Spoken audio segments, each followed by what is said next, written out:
அனைவருக்கும் வணக்கம்.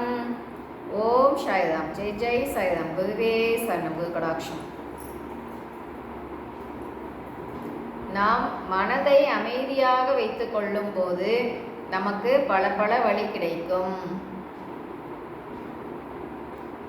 இப்போ மன அமைதி இல்லாம டென்ஷனா இருந்தோன்னு வைங்களேன், என்ன பண்ணுறது, அடுத்தது என்ன பண்ணலாம் அப்படின்னு யோசனையே நம்மளுக்கு நல்ல யோசனை கிடைக்காது,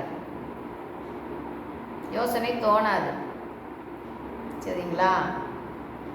என்னதான் நடந்தாலும் பகவான் பாதத்தை பிடிச்சிண்டு பகவான் இருக்க பயமேன் அப்படின்னு சொல்லிட்டு நம்ம அமைதியாக உள்ளுக்குள்ளே வந்து மனசை அமைதியாக வச்சுன்னு நம்ம யோசிக்கும்போது நமக்கு என்ன வேண்டுமோ அது நமக்குள்ளே இருந்து நம்மளுக்கு கிடைச்சிடும், பதில் கிடைச்சிடும்.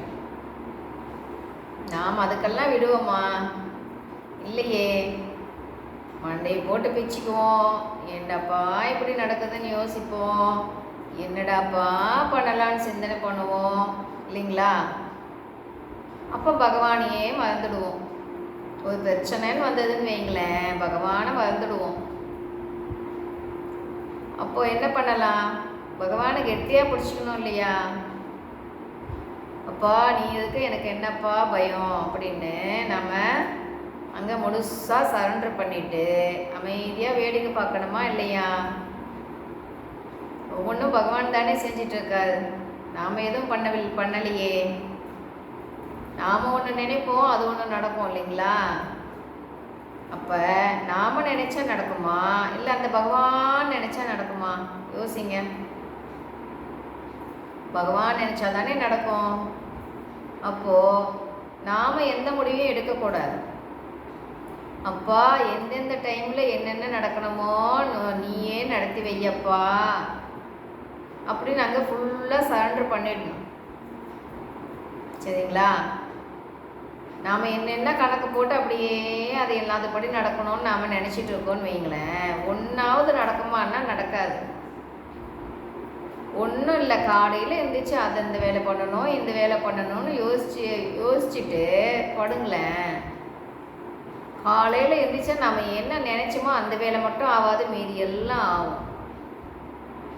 அதுலேருந்தே கண்டுபிடிச்சிக்கலாம், நாம் நினச்சா எதுவுமே ஆகாது, பகவான் நினச்சா மட்டும்தான் ஆகும்னு அந்த சின்ன விஷயத்துலேருந்தே நாம் தெரிஞ்சுக்கலாம். பிளான் பண்ணால் பண்ண முடியாதுங்க. பிளானே பண்ணலைன்னு வைங்களேன், அன்றைக்கி அது முடியும் சக்ஸஸாக, இல்லையா? அப்போது என்ன பண்ணலாம்? பகவான் பாதத்தை கெட்டியாக பிடிச்சிக்கணும். அப்பா நீ பார்த்துக்கப்பா அப்படின்னு ஒப்படைச்சிக்கணும்.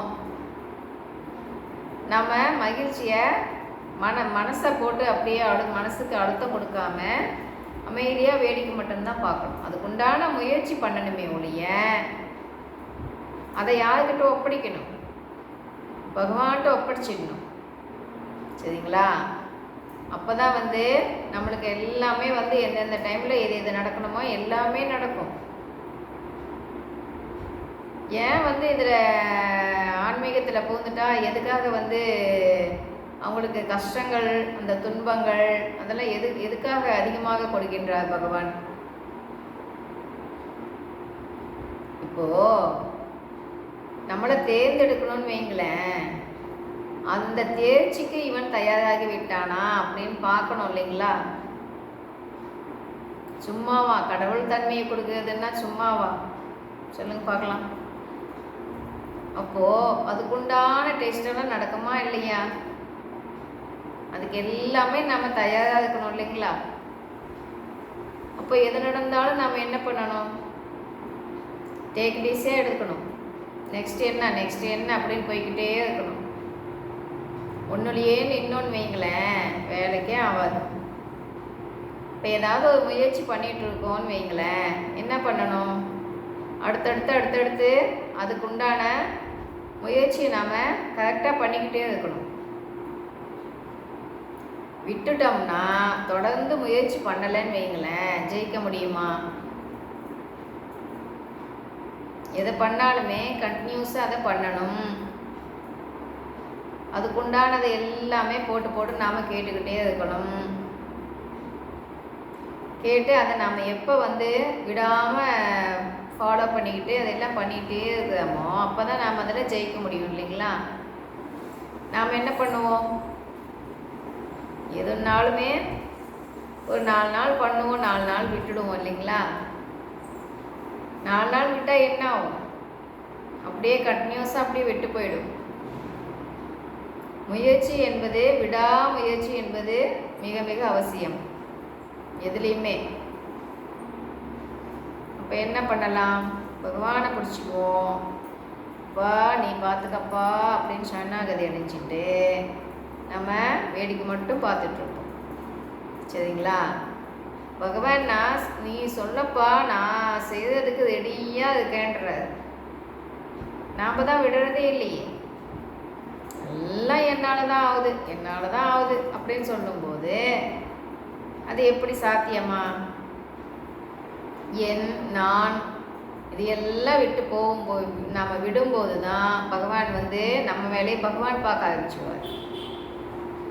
சரிங்களா? இப்போ என்ன பண்ணலாம், நானும் விட்டுடுவோமா? விட்டுட்டு எல்லாத்தையும் ஆன்மாவாக பார்க்க ஆரம்பிச்சுக்குவோமா? ஆன்மாவாக பார்க்கும்போது பகவான் தான் கண்ணுக்கு தெரிவார், மனுஷாலாக தெரிய மாட்டாங்க. சரிங்களா? இப்போ என்ன பண்ணலாம், எல்லா ஆன்மாவும் ஒன்று தானே, எல்லா மனமுமே ஒன்று தானே.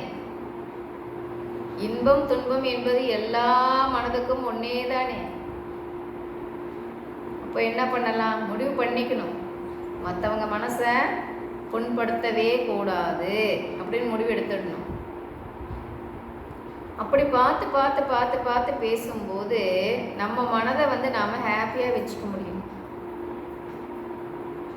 இப்போ மற்றவங்களுக்கெல்லாம் கஷ்டம் கொடுத்தோன்னு வைங்களேன், அது நமக்கும் கஷ்டம் தானே. யோசிங்க, நாம் எப்போ வந்து மற்றவங்க மனதை புண்படுத்தக்கூடாது அப்படின்னு முடிவு பண்ணிக்கிட்டு நம்ம வந்து நல்லதையே நாம் பேசிகிட்டு இருக்கோமோ அப்போ என்ன ஆகும், நம்மளுக்கு நல்லதே நடக்கும். நாம் என்ன பண்ணுறோமோ அதுதான் அப்படியே நம்மளுக்கு ரிப்பீட் ஆகும் இல்லைங்களா? அப்போ நம்ம எப்பயுமே வந்து நல்லதையே நினைப்போம், நல்லதே நடக்கும். பகவான் பாதத்தை பிடிச்சிக்குவோம், சரணாகதி அடைஞ்சிடுவோம். அப்போதான் அதிசயம் நடக்கும். எப்படி நடந்துச்சு அப்படின்னு தெரியாத அளவுக்கு அதிசயமாக அது நடந்துடும். எதுனாலுமே அந்த அளவுக்கு நாம் பகவானை கெட்டியாக பிடிச்சிக்கணும். என் மேலே எது நடந்தாலும் பகவான் நம்ம நன்மைக்குத்தான் செய்வார் அப்படின்னு அவ்வளோ நம்பிக்கையாக இருக்கானா இல்லையான்னு பகவான் டெஸ்ட் பண்ணிக்கிட்டே இருப்பார். சரிங்களா?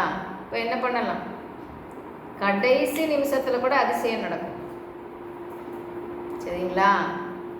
அப்போது பகவானை கெட்டியாக பிடிச்சிட்டு நம்ம சரணாகதி அடைஞ்சிட்டு என்ன பண்ணணும், பகவான் சொல்கிறதெல்லாம் ஃபாலோ பண்ணிக்கிட்டே வரும்போது எப்போ வேணால் எந்த அதிசயம் வேணால் நடக்கும். சரிங்களா? அதை நாம் என்ன பண்ணணும், ஆசையை விடுன்னு சொல்லலை, கம்மி பண்ணிக்கோப்பா, கம்மி பண்ணிக்கோ, ஆசை அழித்து விடும்.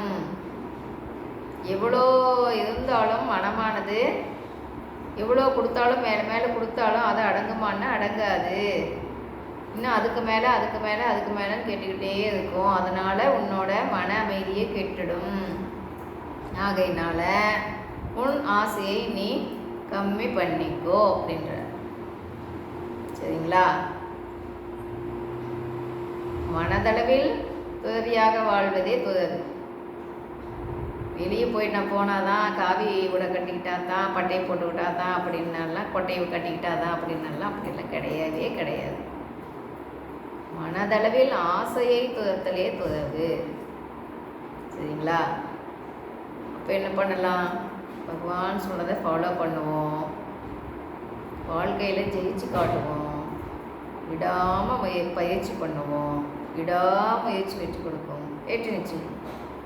பாய். கேட்டதுக்கு நன்றி.